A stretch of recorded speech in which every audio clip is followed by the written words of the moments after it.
পাঠ করছি।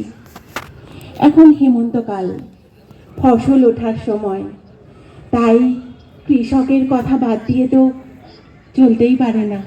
তাই আমার লেখায় সেই কৃষক ও তার ফসলের গল্প। আমার কবিতার নাম কৃষকের চুপ কথা।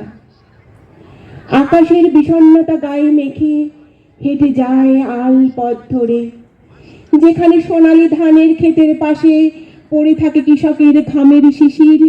মুক্ত নাকি হীরের মতন ঝলমল করে তার জীবন সাধন। মুক্ত নাকি হীরের মতন ঝলমল করে তার জীবন সাধন। বাতাসের ফিস ফিস কিছু কথা বয়ে আনে খড়কুটো ভাঙা নিমেষের গান। ভাঙা ঘর ফুটো চালে জ্যোৎস্না নামায় তার আলোর প্লাবন।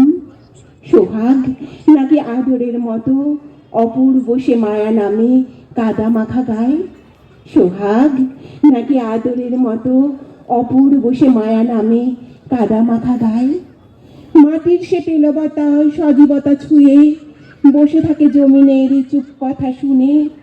স্বপ্নেরা হেঁটে যায় মৌন মিছিলে পাকা ফসলের গন্ধে বুঁদ হয়ে।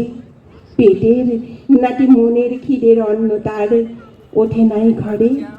পেটের নাকি মনের খিদের অন্ন তার ওঠে নাই ঘরে। নমস্কার।